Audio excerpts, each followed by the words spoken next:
It would take hours to go over all the evidence which proves that the attack on September 11th, 2001 was an inside job, and I suggest you look into it if you haven't already.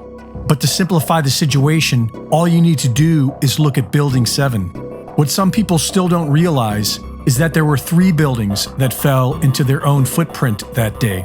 3 buildings that fell at free fall speed, indistinguishable from controlled demolitions, because that's exactly what they were. As the towers came crashing down, we can see the signatures of a controlled demolition. The official story is that Building 7, known as 7 World Trade Center, caught fire as a result of debris from the Twin Towers, which somehow caused a critical internal column to break, causing a cascading failure and collapse. And if this nonsensical official narrative were true, it would make it the first and only steel skyscraper in the world to collapse from fires. The building's owner, Larry Silverstein, took control of the Twin Towers just weeks before 9/11 and had them insured to cover terrorist attacks.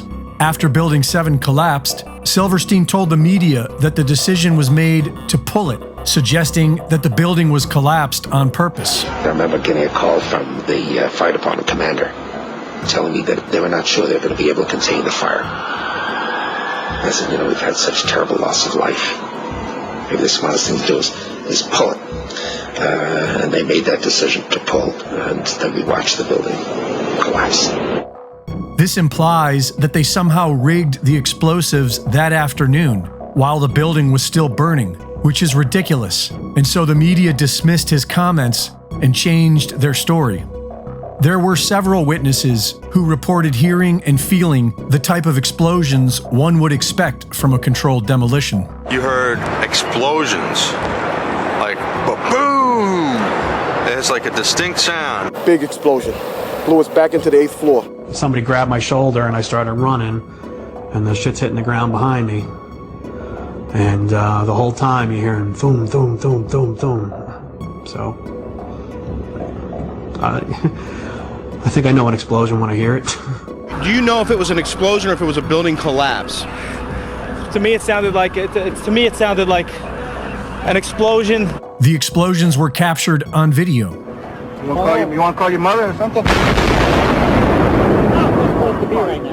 In fact, you were just told by police that you could move out of your apartment, Tatiana. You've got Carolina here.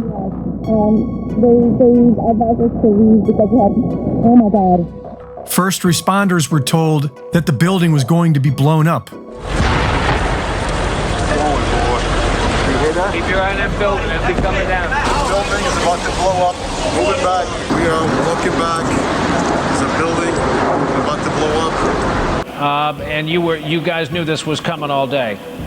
We had heard reports that the building was unstable and that it eventually would either come down on its own or it would be taken down. The BBC reported live on air that the building already collapsed before it did.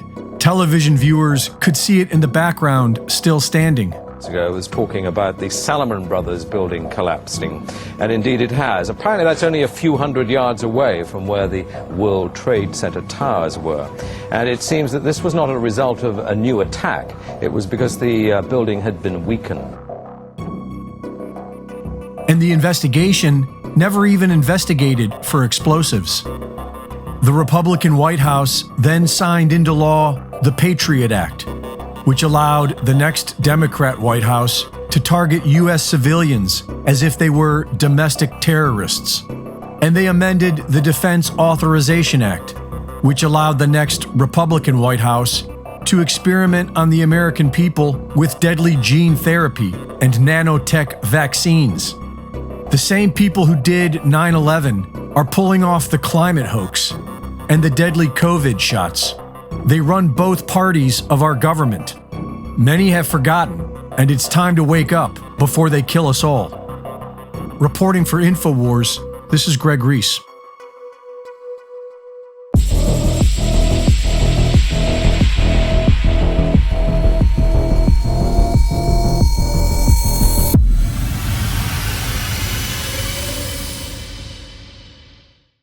Thank you for watching the latest Greg Reese Report.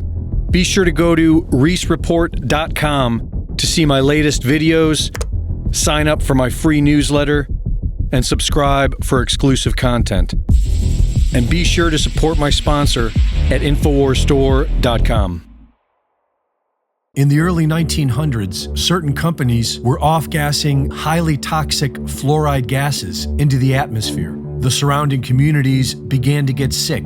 Laws were enacted to compel these corporations to install scrubbers to convert these gases into fluorosilicic acid, still highly toxic but containable. Now these companies had a stockpile of this poison, and there was no affordable way to dispose of it. Lucky for them, one of their major stockholders was also the Secretary of the Treasury, who was responsible for the Public Health Service at the time. And by 1950, the US government began buying this toxic, untreated industrial waste product and dumping it into our drinking water. Reputable studies show that it's causing various cancers and other disease. With the Alexa Pure Pro, you can have clean drinking water and a remedy to this madness. Available now at InfoWarsStore.com.